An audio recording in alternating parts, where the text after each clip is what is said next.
what it is, what's going on. So I am making this video to further expand on a point I made in my previous video, which is I don't hold grudges. I hold people accountable. I'm going to talk about how my last semester, I damn near could have gave up everything because of what I was going through. I could have allowed, everything that was happening to me and everything that was said to me stop me from being who I saw myself being. In the midst of my last semester, there was a lot of conflict between me and family members. And it was so heavy on me because it all stemmed around me wanting to be in healthy, respectful relationships. And I made a choice to not deal with that anymore. I'm not going to put up with horrible, toxic cycles. I'm not going to put up with disrespect. I'm not going to put up with I'm able to have boundaries, but not with you. No, we're not doing that. I have boundaries because boundaries are okay. Boundaries are what keeps me safe. Everyone should have boundaries. Boundaries are nothing to take lightly. It's something that everyone should be considering and making for themselves. Boundaries are in place to make sure that you are never put in compromising situations. Not to say you don't want to challenge yourself, but to make sure that you feel safe, that you are staying happy and at peace. And when I said this and when I made this my main thing, their choice was to, or my perception of their choice was to make it a punishment for standing on that and for being there for myself and to be able to say, I'm going to be there for myself no matter what is going on and having to be there for myself. Because if you're expecting everyone else around you to, give you what you're wanting and what you're yearning for, the love, the compassion, the respect, you have to be able to give it to yourself. And I was realizing that was one of my faults, is that I wasn't giving it to myself because I was so busy giving it to others. Most of my life has been me giving all of this love, reciprocity, all of this gorgeousness out freely. And, I just thought it was what to do because that's how it was given. And the sweetness, the kindness, the compassion was not always given back to me. And it hasn't been given back to me so often or often in times that it just became a norm for me to be like, oh, well, I'm always expected to give because that's just how things work. And if someone treats me wrong, says off the wall things to me, I'm just supposed to be like, oh, well, I know they still love me. After a while, that mentality gets weak because it's like, how many times am I going to allow my family member, my friend, my spouse to belittle me, to say really rude, mean things to me, to physically do things to me that is not okay? I cannot continue to justify it. So I don't hold grudges on any of that anymore. In the very beginning, all of this going on last semester, I was already stressing out on top of that. I was like, you know what? I've lost everything that I hold dear to my heart, and what I thought would never happen has just happened. You know, Once I had to release that negative part of my life, which is certain people, I was like, I have nothing else. I have nothing. That's how I felt. I felt like I was just lost because for most of my life, again, that's all I knew. And that's all I was made to believe I had, and that's all I was able to see based on my upbringing is that this is what I have. This is important. I have to have this. And if I don't have this, I have nothing. And it was, I think, the fourth week before I was able to graduate when I realized, like, it's completely okay to digest my feelings and process my feelings and to feel my feelings, to be angry, to be upset, to be sad, to be disappointed, to be depressed, to be anxious about everything that was going on because that's normal. Anybody would be shook that everybody who you hold dear seems to have completely 180 and showed you a different face of themselves, which you did not see them doing or you never imagined them doing, and they did it anyway. You just have to be, I had to realize I just I had to deal with it. I had to look at it as this is what it is. I'm going to need to take care of myself. So I'm going to process these feelings. And I literally had to grieve their loss. I had to grieve it as if they passed away because, in a sense, that's what I was left with. I was left with no one. Because, again, after I chose to be there for me and to create a safer environment for my health mentally, physically, and emotionally, I was punished for that. And that punishment came in silence. It came in withdrawal of support. It came in with withdrawal of love. It came from all of you took away the basic necessities that are just meant to be given in a family. You call it a family. These love, compassion, um, support, those things are just supposed to be given, you know, in families. That's what I would think. And that's what I know I need and want around me. If I'm going to say this is my family, I need my family to love me unconditionally, whether or not I'm doing what they think I should be doing. Whether or not they think I'm being respectful based off of their disrespect. None of that. I made a situation and I chose to have a situation where I feel safe. I feel good. And I'm learning not to feel so bad about it. Because after getting out of the pain and, oh my God, what is going on? I'm crumbling. I never saw any of this happening for myself. I wanted to kill myself. I really did. And I struggled with suicidal thoughts for a while with that. And it could have been so easy to end everything right then and there, you know, to have what seemed like the end of the world happen right before your eyes. And then, right when you were about to cross over into the next aspect or the next stage of your life, I was just like, this just has to be it. Like, I can't do this anymore. I've been through too much. And then for all of this to be thrown on me on top of that, I was just like, wow, yeah, I got to end it. But something always kept me from doing it. I remember always telling my counselors when I went to go and visit them that I can't. I cannot see myself not being happy, not being in the state of mind I saw myself before I even came to college, which was I'm going to finish this, I'm going to be happy, I'm going to have my degree, and I'm going to move forward and be a beacon of light, not only for myself, but for others. That's what I see myself doing, and that's what I'm working towards.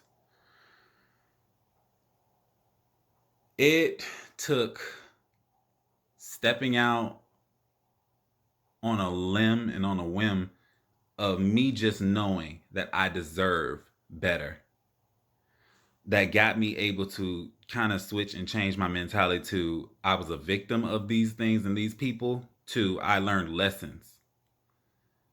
Of course, the things that has happened to you or the things that are said to you can definitely affect you, but that is not the end of your story. You are not those things. You are not those words.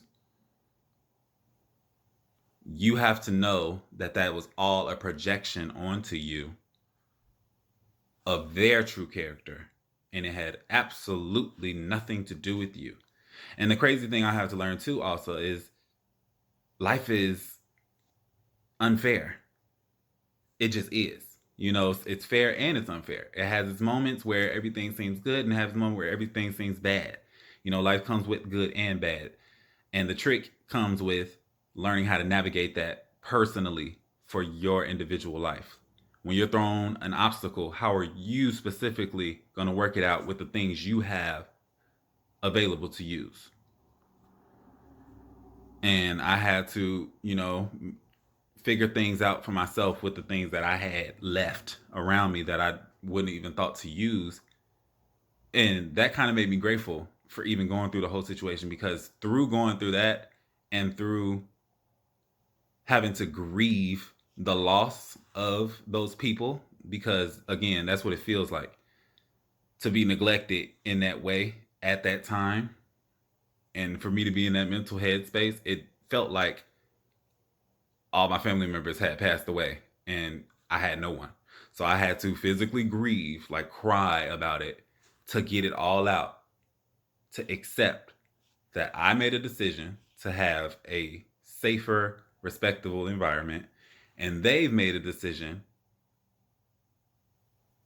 to be upset about that or to not understand what I was asking and to withdraw from the whole situation.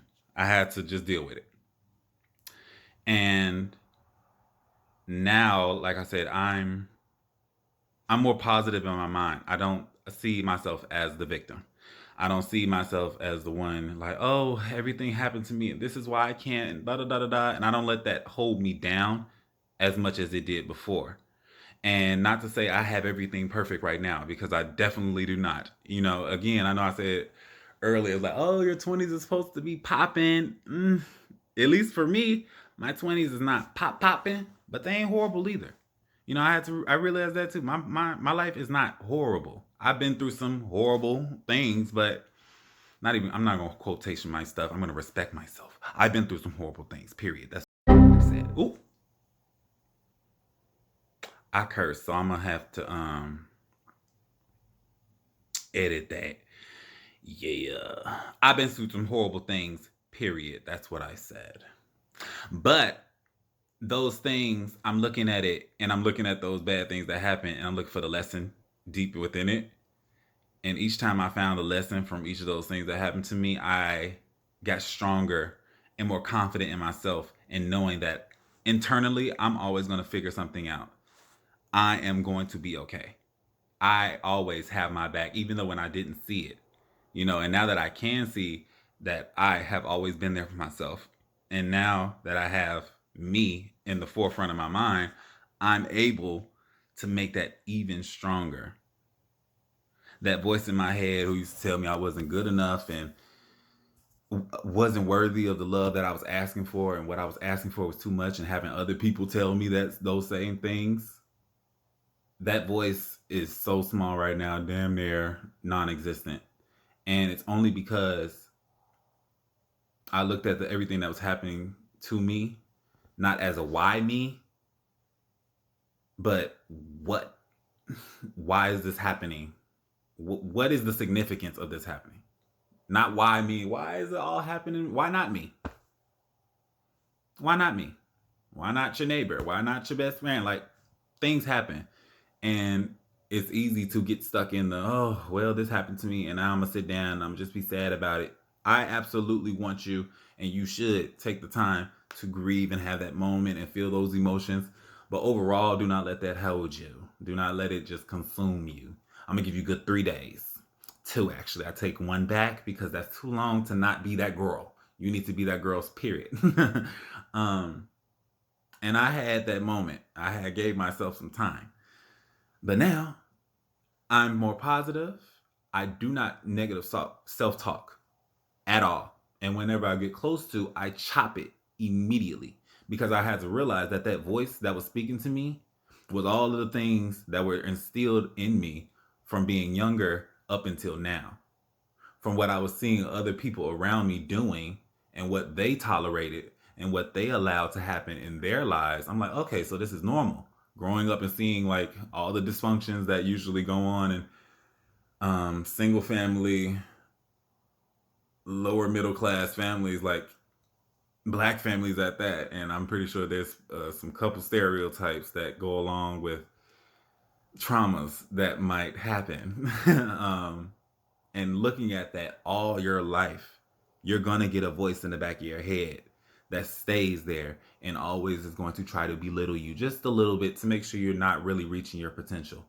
But once you get out of that, once you remove yourself from that area, from that situation, from that cycle, then you're able to see things clearer. And it's not easy. Definitely not. I'm still not completely comfortable.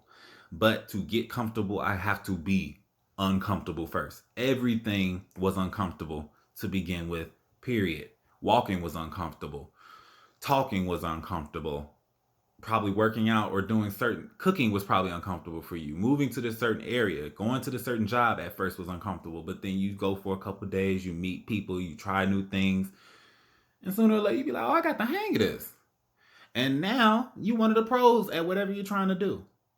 And I had to realize that literally that saying that you have to get uncomfortable to get comfortable slides with everything. And it was so scary to even like digest that.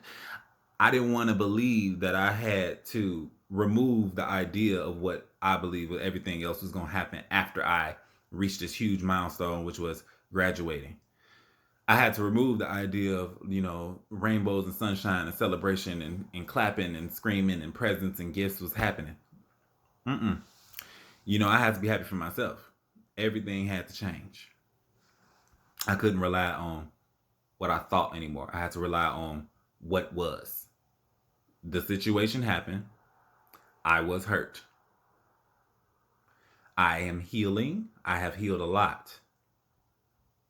And now I'm able to move forward with the people that I have around me now who are giving me what I've asked for and who make it known to me every day that what I've been asking for has never been a problem, has never been too much. If anything, it was a minimum. And for anyone to make it seem like respect, kindness, compassion is such a hard thing to do, they have a problem because everyone wants it. Everyone deserves it. And we all make choices to give it or not. And they give it, and I give it back. And that energy, give into people who give into you. And I promise you, everything else will just continue to get better. Be positive for yourself, be positive for your situations. Get rid of that negative self talk in your mind, or try to. Look at things not as what you believe them to be or what you would have hoped them to be, and look at them as what it is. And what can I do now with these things in front of me? Hmm. Yeah, I think I got my point across. Feel like I was ranting, but I know I got some gems up in here somewhere. Somebody heard something that meant something. So my job here is complete. Have a good day or a good rest of your day whenever you're seeing this. Take care of yourself and love yourself. Be patient with yourself. You're doing your best if you're doing your best.